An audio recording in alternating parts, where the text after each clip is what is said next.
बिस्मिल्लाहिर्रहमानिर्रहीम। अस्सलाम वालेकुम नाज़रीन, मैं हूं उमर फारूक और आप देख रहे हैं current affairs with Umar Farooq. नाज़रीन, आज का जो करंट अफेयर्स है उसमें तीन बहुत इंपॉर्टेंट बातें हमसे डिस्कस करनी है।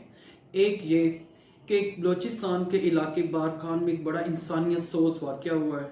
दो कि आफ्ताब सुल्तान साहब जो कि चेयरमैन नैब हैं उन्होंने क्यों इस्तीफ़ा दिया है। और आखिरी बात यह है कि पीटीआई के लोगों ने अपनी गिरफ्तारियां शुरू करवा दी हैं। तो सबसे पहले बात करेंगे कि बलोचिस्तान के इलाके बारखान में वहाँ पर एक सीनियर वजीर हैं, सिटिंग मिनिस्टर भी हैं, उनका नाम है अब्दुल रहमान खतरान। उन्होंने कुछ लोगों को वहाँ पर अगवा किया, उनको ज़बरदस्ती अपनी एक प्राइवेट जेल में रखा। वो वीडियो बहुत वायरल हुई, एक माँ की जिसने कुरान पाक को हाथ के सामने ये बात की कि मुझे यहाँ से, हमारे बच्चों को यहाँ से या मुझे यहाँ से आज़ाद करवाया जाए। कुछ ये बात 1-2 महीने से चल रही थी। अब क्या हुआ है कि वहाँ ये जो बारखान है वहाँ से कुएं से वो लाशें बरामद हुई हैं। अब ये किस तरह मुमकिन हो गया, मैं हैरान हूँ इस बात के ऊपर कि इतना जुल्म कि आप वहाँ पर, क्योंकि बलोचिस्तान में एक सरदारी सिस्टम है, वहाँ एक सरदार है, उसने सारी उसकी वो जद्दी पुश्ती, क्योंकि उनको आदत होती है गुरूर और तकब्बर में रहने की। ये बच्चे उन्होंने अपने लिए एक सब जेल में रखे हुए थे, उनसे काम भी लेते रहे बाद में। और जब ये बात मीडिया पे आई है तो उसके बाद इन बच्चों की लाशें जो हैं वो माँ समेत इनकी वो कुएं से मिल गई। पता नहीं हमें मरना भूल गया या हमें खौफ खुदा नहीं है कि ये अमल करके हमने क्या साबित किया। ये वाकया, इससे पहले कई वाकयात पाकिस्तान में हो चुके हैं। हम लोग सिर्फ कुछ दिन मीडिया में या बाकी जगह पे जाके इसको डिस्कस करते हैं, एक फॉर्मेलिटीज होती हैं, गवर्नमेंट जेआईटी बना देती है, पुलिस ने रेड कर दिया, बच्चे ऐसे हो गए, और कुछ दिन के बाद उनका कोई अता पता नहीं होता और ये वैसे के वैसे। मिसाल के तौर पर अब्दुल मजीद अचकज़ई साहब याद होंगे आपको, जिन्होंने अपनी गाड़ी के नीचे एक कांस्टेबल को सरेआम दिन दिहाड़े गाड़ी के नीचे दे दिया। होता क्या है कि वो बंदा मर जाता है, आम बंदा इस तरह करता तो उस पर 302 लग जानी थी। उस बंदे ने, क्योंकि वहां के सरदार हैं, इनको कोई पूछने वाला है। पाकिस्तान में कानून जो है ना नाज़रीन, वो चंद लोगों तक है, उससे आगे कानून नहीं है। किस तरह वो बंदा सरेआम गाड़ी के नीचे कांस्टेबल को दे देता है, उसको पकड़ते हैं, केस चलता है, वो दूसरी पार्टी पे प्रेशर दिलवाते हैं, प्रेशर दिलवा के वो आज़ाद हो जाते हैं। और हमारी बेहिसी देखें कि हम लोग उसके ऊपर फूलों की पत्तियां फेंक रहे थे अब्दुल मजीद अचकज़ई साहब को, जो सरेआम मीडिया को कैमरे के सामने गालियां निकाल रहा था। मसलन हम लोग एक ऐसा बंदा जो मुजरिम है उसको एक हीरो बना के अपने मुआशरे में पेश करते हैं, तो जो बाकी लोग हैं उनके ऊपर क्या मैसेज आता है कि जुल्म करने वाला बिल्कुल इस मुल्क में ठीक रहता है, या इस तरह का बाअसर आदमी होना बहुत जरूरी है इस पाकिस्तान में रहने के लिए। कानून ने क्या करना था, किसी ने बयान नहीं दिया, सबको नजर आया सरेआम। उन्हें कहा जी हमने दूसरी पार्टी को राजी कर लिया, बस उसको पैसे दिए, दबाया, जैसे उसका कोई अता पता नहीं हुआ, तो वो बंदा बरी हो गया। अब ये आ जाए, ये है अब्दुल रहमान खतरान साहब, और ये भी ये फरमाते हैं कि मैंने कुछ नहीं किया। पाकिस्तान में कोई कुछ नहीं करता, सिर्फ गरीब आवाम के अलावा। वो बच्चों की माँ, वो बच्चे मर गए, उनका उन्होंने लाशें उठाई, वो धरना दे रहे हैं, लोगों के साथ बात करने की कोशिश कर रहे हैं, पुलिस ने वही वाली बात रेड करते हैं, कुछ नहीं होने वाला। ये 10 दिन के बाद मैं भी इधर, आप भी इधर, देख लीजिएगा, इस केस को किसी ने परसू ही नहीं करना। ये इतने बाअसर लोग होते हैं क्योंकि हमारी सियासी मजबूरियां इतनी ज्यादा होती हैं हुकूमतों की कि हमारी हुकूमत इनके बगैर चलती नहीं है। इन्हें नहीं नाराज करना, दुनिया मरती मर जाए, जिनसे वोट लेके आते हैं उन्हें मारी जा रहे हैं। और ये केस अभी आगे चले, अगर इस पे हमारी सुप्रीम कोर्ट या हाई कोर्ट के आला जजेस इस पे 100 मोटो एक्शन ले लें तो शायद इस केस के ऊपर कोई ना कोई बात बन जाए, मगर फिलहाल मुझे ऐसी कोई बात बनती हुई नजर नहीं आ रही। और दूसरी बात कि आफ्ताब सुल्तान साहब जो कि चेयरमैन नैब थे, खुद इनके लगाए हुए अब सो कॉल्ड अपोजिशन लीडर, आपको पता है राजा रियाज साहब पाकिस्तानी तारीख के सबसे सख्त अपोजिशन लीडर साबित हुए हैं, क्योंकि जो अपोजिशन वो कर सकते हैं पूरी, मैं कहता हूँ लोग उनसे सीखने आते हैं। दूसरी कंट्रीज के जो अपोजिशन लीडर हैं ना, वो सीखने के लिए आते हैं कि ये हमें अपोजिशन सिखाई जाए। और उन्होंने मिल के नवाज शहबाज शरीफ साहब के साथ या आफ्ताब सुल्तान साहब को लगाया। उसको लगाने के बाद उन्होंने ये महसूस किया कि अब पाकिस्तान में नैब बहुत अच्छा काम करेगा। खैर वो सब ने देखा कि नैब में हुआ क्या, किस तरह उस नैब को एक बिल्कुल अपना जैसे ना जाती मुलाजिम बनाने की कोशिश की गई। आफ्ताब सुल्तान साहब फरमाते हैं कि मैं इस तरह किसी के दबाव में, किसके दबाव में ये नहीं उन्होंने बताया कि मैं काम नहीं कर सकता कि एक प्लाट वाले को पकड़ लें और 10-10 अरब रुपए वाले बाहर बैठे हैं। बस उनका कहने का मतलब ये था कि जो कि इमरान खान साहब भी कहते थे, जावेद इकबाल साहब जो कि पिछले नैब के चेयरमैन थे वो भी ये फरमाते थे कि यार छोटे चोरों को आप कहते हैं हमें पकड़े, बड़े चोरों के लिए हमारे पास शायद क्राइटेरियाज हो रहे हैं। तो उन्होंने ये कहा कि मैं इस तरह की नौकरी नहीं कर सकता, मेरी तरफ से माजरत है। और उन्होंने नैब के अफसरान को कहा कि आप लोग सिर्फ एक काम करें, आप लोग सिर्फ और सिर्फ ये करें कि सिर्फ कानून के मुताबिक काम करें, फैसले करें, कोई कुछ नहीं कहेगा।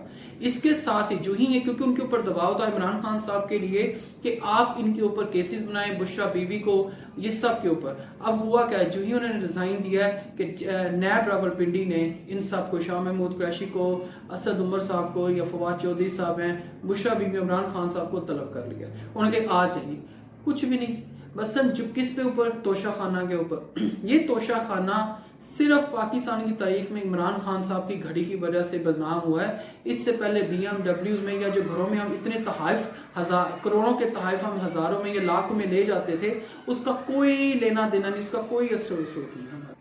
क्योंकि अब नैब के इन्होंने पर काटने, और ये चाहते ये हैं कि नैब अब उस तरह ना काम कर सके जिस तरह पहले कर रहा है। क्योंकि हमारे जो हुकूमतें होती हैं ना, वो इदारों को सिर्फ अपने ज़ाती या सियासी मकासद के लिए यूज़ कर सकते हैं।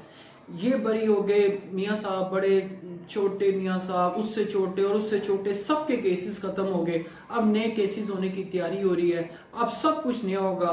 खैर कायम मकाम जो वाइस चेयरमैन थे नैब के, उन्होंने चार्ज ले लिया।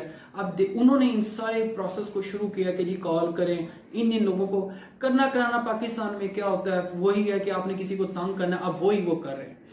नाज़रीन, अगली बात पे आते हैं कि इमरान खान साहब की जो पेशी हुई थी ना हाई कोर्ट में, उसमें और मरियम नवाज की नैब में पेशी में थोड़ा सा कंपैरिजन कर दूं, फिर हम उस गिरफ्तारी के ऊपर आते हैं।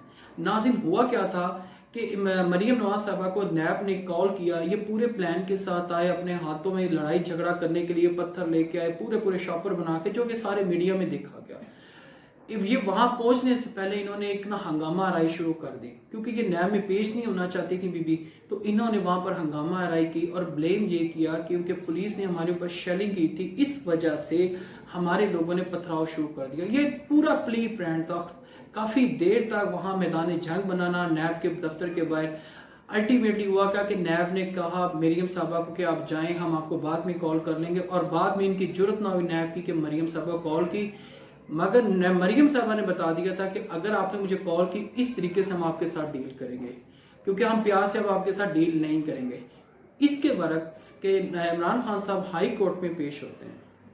ख्वाजा असद साहब ने 2020 में बयान दिया था कि हमारी पेशियों के ऊपर लोग घरों से नहीं निकलते थे, यहाँ पे कोई कॉल नहीं थी। इमरान खान साहब रेडी हुए, कोर्ट ने कहा आप आए, हर तरीके से। तकरीबन 4 बजे ये चलते हैं और 7 बजे तक तकरीबन ये पहुंचते हैं। अभी गेट में दाखिल हो रहे थे, जजेस कह रहे थे इन्हें फौरन बुलाएं, मगर दुनिया इतनी ज्यादा थी कि आप सोच नहीं सकते, कोई ऐसे तो हो गया जैसे जलसे का सामान। खैर इन्हें वहां पर पहुंच के और वहां देखा लोगों ने कि यार किस तरह इस सारे सिस्टम को कि अवाम इस इमरान खान साहब के साथ किस तरह गैदर्ड होगी। ना नाज़रीन वहां कोई पत्थर फेंका गया, ना जजेस को गालियां दी गई, ना हाई कोर्ट के ऊपर हमला किया गया। एक तरीके से आए जस्टिस तारिक सलीम साहब थे, उनकी अदालत में पेश हुए, वहां से जमानत ली। साथ ही जस्टिस जो दूसरे बाकर नजवी साहब, उनकी अदालत में पेश हुए, वहां से उन्होंने जमानत ली और तरीके से अपने कारकुनान को हाथ लाया और वापिस आ गए। तरीकाकार था, हाई कोर्ट में पेश हुए और आ गए। और इसके बरक्स अगर शायद मुझे यकीन है अगर बाकी जमातों के लोग अव्वल तो इन्होंने जाना नहीं, अगर जाते तो ये इस तरीके से जाते। और उसके बाद क्या होता है कि अब PTI के लोग अपनी गिरफ्तारियां देने लगे। उन्होंने ऐलान कर दिया कि लाहौर से गिरफ्तारियां शुरू होंगी। पहले महले में शाह महमूद कुरैशी साहब, उमर सरफराज चीमा साहब, इस तरह लोग और 200 कारकुनान जेल रोड पे जाएंगे, वहां से ये गिरफ्तारियां अपनी शुरू करेंगे। जेल भरो तहरीक का आगाज PTI ने कर दिया है। ये चाहते थे PTI के लोगों को पकड़े, मगर अब उन्होंने कहा चलो जी पकड़ ले, हम खुद हाजिर होते हैं। और वज़ीर दाखिला जनाब आप पहले फरमा रहे थे एक प्रोग्राम में, वज़ीर दाखिला साहब राना सनाउल्लाह साहब, कि हम इन्हें जेलों में फेंकेंगे और ऐसी ऐसी जगह में फेंकेंगे, याद रखेंगे। अब फरमा रहे थे नहीं हम सबको नहीं पकड़ सकते, जो उन्होंने कानून हाथ में लिया है या लेंगे हम बस उन्हें ही पकड़ेंगे। अब भर ले जेलें, एक दफ़ा शौक उतार लें, क्योंकि अब ये लोग तो रेडी हैं, इन्होंने तो तय कर लिया कि हमने अब जेलों में जाना है जाना। अब ये लोग क्या हमारे साथ ट्वीट क्या करते हैं ये देखते हैं। आज से ये दमादम मस्क अंदर पीटीआई ने शुरू कर दी, इस तरह मुख्तलिफ शहरों से ये अपनी सारी चीज़ें शुरू करेंगे, इस तरह ये अपनी गिरफ्तारियां देंगे, इनके लीडरान देंगे। मगर मैं यहाँ पर सारी बात को एक जगह पे कंक्लूड ज़रूर करना चाहूँगा इमरान खान साहब के लिए। इमरान खान साहब ये याद रखिएगा कि ये गरीब नहीं, ये कमज़ोर आदमी ने नहीं सिर्फ कुर्बानी देनी, और इस कुर्बानी को याद भी रखिएगा। जब आप लोग हुकूमतों में होते हैं ना, तो ये गरीब आदमी की बात को याद रखना। होता क्या है कि हर पार्टी में हमेशा कमज़ोर और गरीब आदमी वो मार खाता है, वो सारे मसाइल अपने ऊपर बर्दाश्त करता है, वो हर किस्म की सख्तियाँ बर्दाश्त करता है। और आप लोग जो होते हैं ना, या आपके जो बाकी मेंबर्स हैं या लीडरान हैं, जो मिनिस्टर्स बनते हैं या MPs बनते हैं, सेनेटर बनते हैं, ये सिर्फ और सिर्फ एक ही काम करते हैं। वो क्या करते हैं, जाके असम्बली में बैठ जाते हैं, बाकी जगह पे आप भी बोल जाते हैं। जितने लीडरान हैं, वो नवाज शरीफ हो, जरदारी साहब हों, मौलाना साहब हों या फिर इमरान खान साहब हों, ये कुर्बानियाँ अवाम की आपने याद भी रखनी है। ये जो कुछ भी है ना, ये अवाम की वजह से है। जितना कुछ, जितनी ये सेक्रिफिकेशंस है, आपको लेके कौन गया? 10 आपके बंदे होंगे जो आपके सीनियर रहनुमा होंगे, बाकी सब अवाम थी। ठीक है, आपने कोई अच्छा काम किया होगा, लोग आपको एडमायर करते हैं, पसंद करते हैं, मगर ये जेल जाने वाली कुर्बानी थोड़ी कुर्बानी नहीं है, ये बराए नाम कुर्बानी नहीं है। इस कुर्बानी को आपने याद रखना है, इक़्तिदार में आके बोलना नहीं है। नाज़रीन, अब तक के लिए इतना ही। अपना और अपने चैनल का ख्याल रखिएगा। अल्लाह हाफिज़।